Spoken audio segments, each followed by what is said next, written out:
IT job కోసం try చేస్తున్నారా? Coding ట్యూటర్లో training తో పాటు stipend and 100% job guarantee. Welcome to Suman TV. నేను మీ సుమన్ టీవీ నాగ్.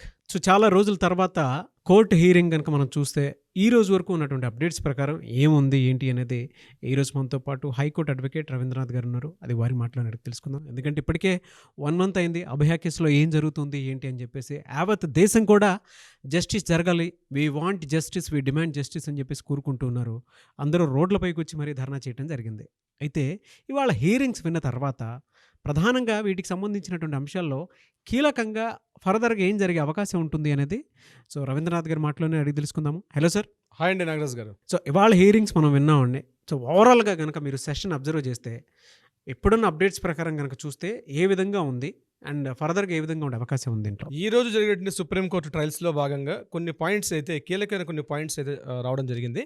అందులో భాగంగా చీఫ్ జస్టిస్ వారికి, అలాగే సిబిఐ వారికి, చీఫ్ జస్టిస్ వారికి అగైన్ కపిల్ సిబాల్ అంటే గవర్నమెంట్ రిప్రజెంటేటివ్ చేస్తున్న అడ్వకేట్ గారికి, అట్ ద సేమ్ టైం ఎవరైతే ప్రొటెస్ట్ చేస్తున్నారో వీళ్ళకి సంబంధించి 3 రకాల కీలకమైన వ్యాఖ్యలు చేయడం జరిగింది ఈరోజు ధర్మాసనం, సుప్రీంకోర్టు యొక్క చీఫ్ జస్టిస్ వారు. ఇందులో ప్రధానంగా చెప్పుకోవాలంటే ఫస్ట్ వెర్షన్లో సిబిఐకి చీఫ్ జస్టిస్కి జరిగిన సంఘటన చాలా ఇంపార్టెంట్ డిస్కషన్ జరిగింది. సిబిఐ వాళ్ళు ఒక ఇనిషియల్ రిపోర్ట్ సబ్మిట్ చేయడం జరిగింది. ఇనిషియల్ రిపోర్ట్ సబ్మిట్ చేసిన తర్వాత ఆ ఇనిషియల్ రిపోర్ట్ చదువుతూ ఇమ్మీడియట్గా చంద్రచూడ్ గారు ఒక కీలకమైన పాయింట్ వేశారు. ఎవరైతే విక్టిమ్ అంటే యాక్చువల్గా ప్రొసీడింగ్స్ ప్రకారం కొన్ని భాగాలు ఉంటాయి. ఎప్పుడైతే విక్టిమ్ చనిపోయారో ఆ డెడ్ బాడీని పోస్ట్ మార్టం ఆఫీసర్కి పంపించాల్సి వస్తుంది. సో బాడీని పోస్ట్ మార్టం ఆఫీసర్కి పంపించేటప్పుడు అంటే పోస్ట్ మార్టం చేయాల్సిన డాక్టర్ గారికి ఆ బాడీని హ్యాండ్ ఓవర్ చేసేటప్పుడు ఒక ప్రొసీడ్ ఉంటుంది. దాన్ని చలాన్ అంటారు. అంటే ఆ బాడీకి ఒక చలాన్ నెంబర్ రైజ్ చేస్తారు. ఆ చలాన్ నెంబర్ రైజ్ చేసిన తర్వాత ఆ పోస్ట్ మార్టం చేయాల్సిన డాక్టర్ గారి దగ్గరికి వెళ్తుంది. సో డాక్టర్ గారు ఇమీడియట్గా దాన్ని అప్రూవల్ చేస్తూ దాన్ని యాక్సెప్టెన్స్ ఇచ్చి తన ప్రొసీడింగ్ స్టార్ట్ చేయాలి. అయితే వీళ్ళు ఇచ్చిన ఇనిషియల్ రిపోర్ట్లో ఈ ప్రొసీజర్ ఎక్కడ కనబడలేదు.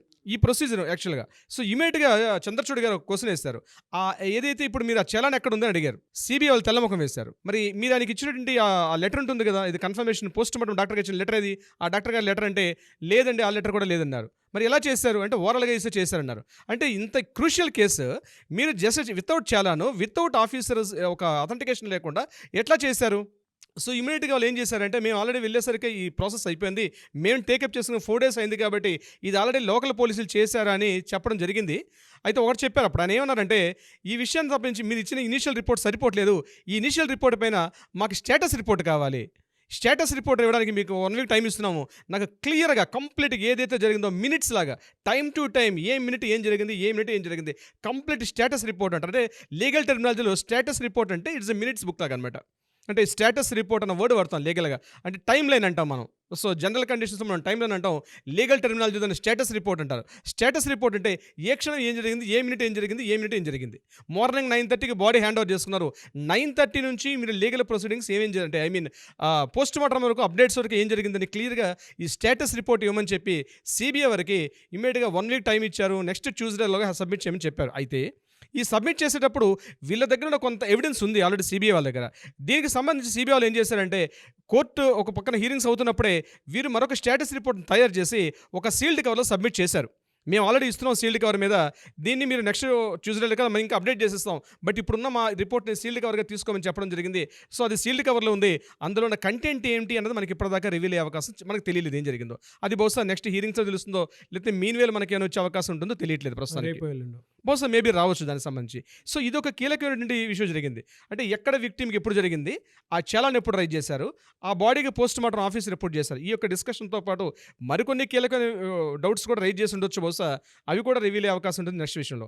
ఇంకొక పాయింట్ ఏంటంటే, ఫోరెన్సిక్ రిపోర్ట్ చేసినప్పుడు ఏదైతే స్పెసిమెన్స్ కలెక్ట్ చేశారో బాడీ నుంచి, ఆమె యొక్క రక్త నమూనాలు కావచ్చు, డిఎన్ఏ రిపోర్ట్స్ కావచ్చు, వీటికి సంబంధించిన కలెక్షన్ చేసిన విషయాల్లో ఒక రైజ్ చేశారు. అవి ఎంతవరకు జెన్యూనిటీ ఉంది? ఎందుకంటే 4 degrees Celsius కన్నా తక్కువ ఉన్న టెంపరేచర్లో ఫోరెన్సిక్ రిపోర్ట్ వాళ్ళు చేశారు. విత్ ఇన్ 24 hours ఆ స్పెసిమెన్స్ అంటే ఏదైతే కలెక్ట్ చేసిన నమూనాలు కరెక్ట్గా ఉండే అవకాశం లేదు. దాన్ని మీరు ఎట్లా తీసుకున్నారు అన్నప్పుడు అది మేము మరలా నెక్స్ట్ ఇవ్వాల్సిన రిపోర్ట్లో మేము సబ్మిట్ చేస్తామని చెప్పి ఒక కీలకమైన వ్యాఖ్య చేశారు ఈ సిబిఐ నుంచి. సో ఈ 2 కీలకమైన పాయింట్స్ జరగడం జరిగింది. అయితే ఇదే సమయంలో పోస్ట్ మార్టం ఎప్పుడు జరిగింది అన్న విషయానికి వచ్చినప్పుడు అక్కడ ఉంటే కపిల్ సిబాల్ గారి మిడల్ లేచి ఒక రిపోర్ట్ ఇవ్వడం జరిగింది. ఆయన చెప్పిన ఇన్ఫర్మేషన్ గవర్నమెంట్ వైపు నుంచి రాత్రి 1:47 పోస్ట్ మార్టం రిపోర్ట్ ఇవ్వడం జరిగిందని ఇష్యూడ్ అంటే post death certificate Kapil Sibal గారు చెప్తూ రాత్రి 1:47 డెత్ సర్టిఫికేట్ ఇష్యూ చేశామని చెప్తూ 2:55 అన్యాచురల్ డెత్గా మేము రిజిస్టర్ చేస్తామని కపిల్ సిబల్ గారు చెప్పడం జరిగింది.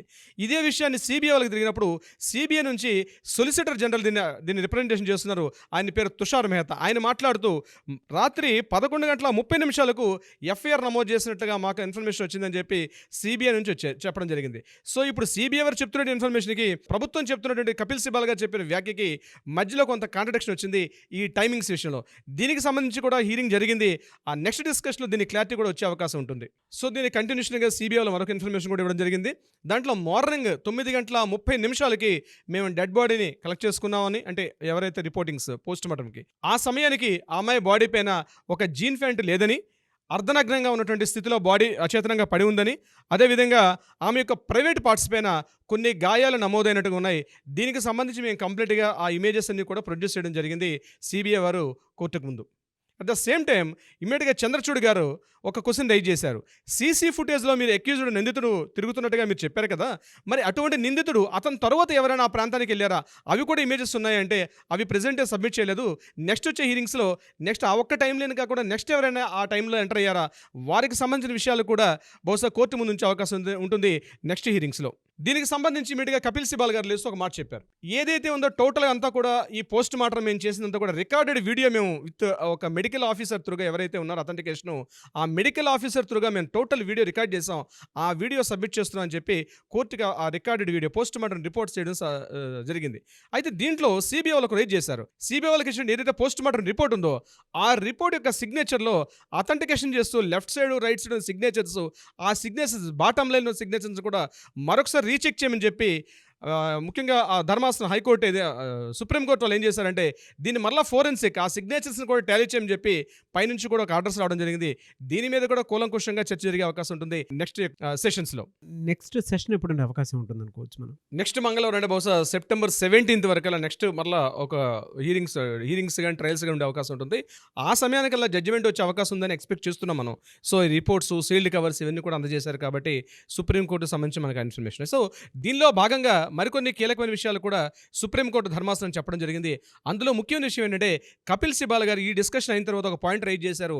అది దేనికి సంబంధించిందంటే రాష్ట్రంలో ఎప్పుడైతే హెల్త్ వర్కర్స్ ఈ ధర్నాలు, రాస్తారోకలు, హర్తాలు చేస్తున్నారో శాంతియుతంగా చేస్తున్నప్పటికి కూడా కానీ ప్రాబ్లం ఎక్కడ వస్తుందంటే సుమారుగా 23 మంది సరైన సమయంలో సరైన వైద్యం అందక మా రాష్ట్రంలో చనిపోయారని, అదేవిధంగా 6 లక్షల మంది వైద్యం అందక ఇబ్బందులు పడుతున్నారు కాబట్టి వారికి ఒక సూచన చేయమని చెప్పి చెప్పడంతో ఇమీడియట్గా సుప్రీంకోర్టు వారు ఒక ఇన్ఫర్మేషన్ చేయడం జరిగింది. రేపు సాయంత్రం అంటే 10వ తారీఖు సాయంత్రం 5 గంటల్లోగా హెల్త్ వర్కర్స్ అందరూ కూడా ఎవరి డ్యూటీస్లో వాళ్ళు జాయిన్ అవ్వమని చెప్పి ఒక రిక్వెస్ట్ మెథడ్లో చెప్పడం జరిగింది. ఎందుకంటే రాష్ట్రంలో మేము ఆల్రెడీ సుప్రీంకోర్టు ట్రయల్స్లో ఉంది కాబట్టి డిస్కషన్స్ అవుతున్నాయి కాబట్టి మీరు రాస్తారోకలు చేయాల్సిన అవసరం లేదు, మీరు ఇమీడియట్గా మీ విధుల్లో జాయిన్ అవ్వమని చెప్పి చెప్పడం జరిగింది. ఎప్పుడైతే సుప్రీంకోర్టులో ఈ న్యూస్ వచ్చిందో ఇమీడియట్గా మమతా బెనర్జీ గారు ఆమె సెక్రటరీ నుంచి కూడా ఒక న్యూస్ రిలీజ్ చేశారు. ఆవిడ చెప్పింది ఏంటంటే రాబోతున్న దుర్గా పూజ యాక్టివిటీస్ మనం కలిసి చేసుకుందాం, ఇమీడియట్గా మీరందరూ కూడా సుప్రీంకోర్టు యొక్క ఏదైతే రిక్వెస్ట్ని మీరు యాక్సెప్ట్ చేసి ఇమీడియట్గా జాయిన్ అవ్వమని చెప్పి మమతా బెనర్జీ గారు కూడా ఇమీడియట్గా ఒక ప్రెస్ నోట్ రిలీజ్ చేశారు. ఇమీడియట్గా మార్నింగ్ ఈ సెషన్ అయింది, ఈవినింగ్ ఆవిడ రిలీజ్ చేయడం జరిగింది. ఈ యొక్క ప్రొటెస్ట్ సంబంధించినటువంటిది అంటే చాలా త్వరితగతిన జరిగిపోతున్నాయి. సో ఇంకొక సెకండ్ పాయింట్ ఏంటంటే మెయిన్ ఎవరైతే మనకి సెంట్రల్ నుంచి CSF central industrial security force వీళ్ళు ఆల్రెడీ ఒక అర్జీ పెట్టుకున్నారు.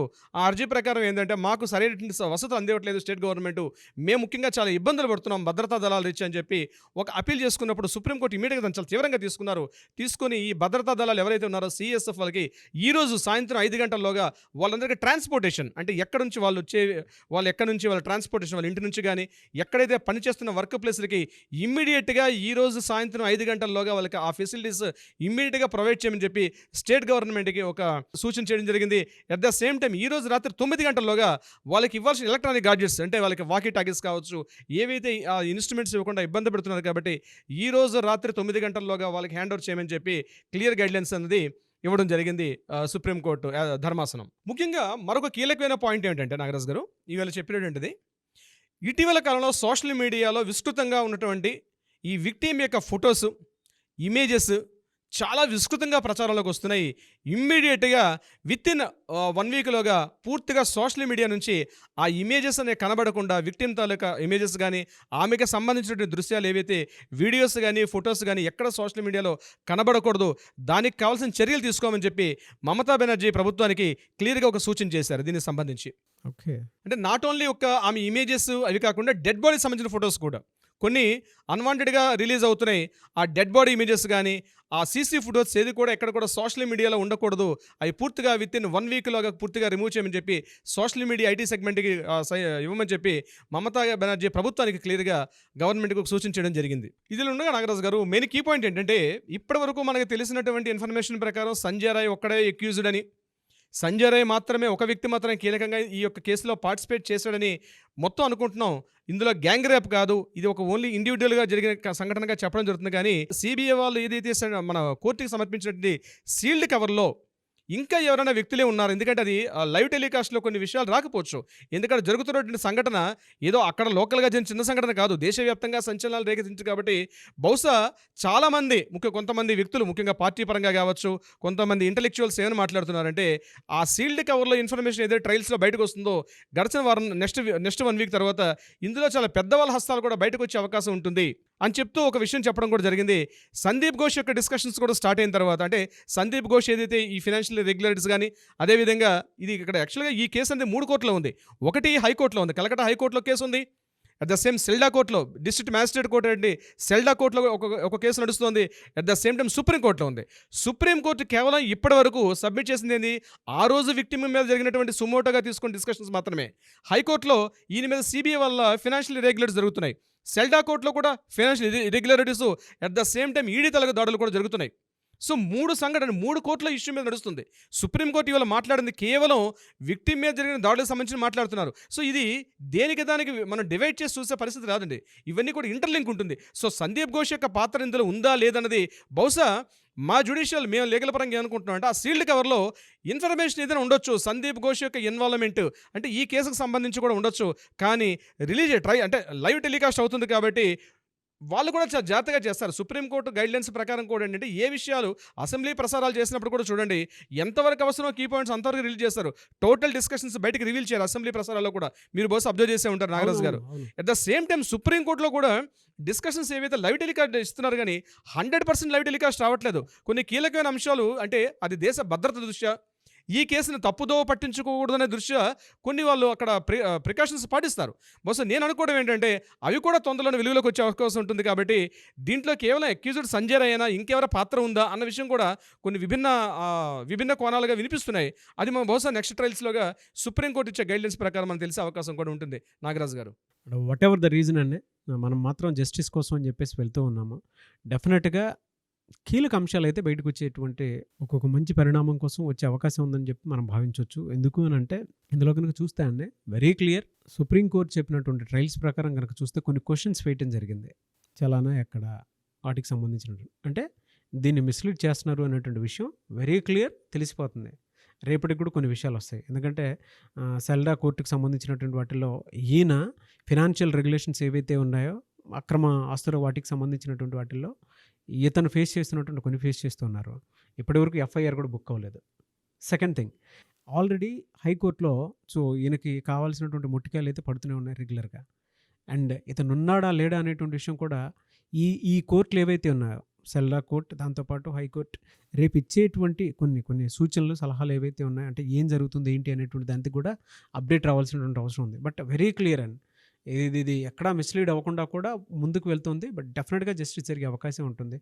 వెరీ సూన్ దీనికి సంబంధించినటువంటి ఒక ప్రతిపాదన అయితే వస్తుందని మాత్రం నమ్ముతున్నాను. ఎందుకంటే నెక్స్ట్ మంగళవారం వరకు కూడా ఈ మధ్యలో దీనికి సంబంధించినటువంటి వాటిల్లో కొన్ని కీలక అంశాలకు సంబంధించినటువంటి విషయాలు బయటపడే అవకాశం అయితే డెఫినెట్గా ఉంది. అండ్ కొంతమంది బెయిల్కి సంబంధించినటువంటి కూడా బెయిల్ కావాలి అనుకున్నటువంటి సంజయ్ రాయ్ నుంచి సందీప్ ఘోష్ నుంచి కూడా కొన్ని ఇలాంటి వాటికి సంబంధించినటువంటి ప్రయత్నాలు జరుగుతున్నాయని కూడా తెలుస్తుంది. ఏ విధంగా ఉంటుందో అనేది చూద్దాం. Anyways we want justice, we demand justice. Thank you అండి, thank you so much Ravindranath garu. Thank you so much Nagaraj గారు.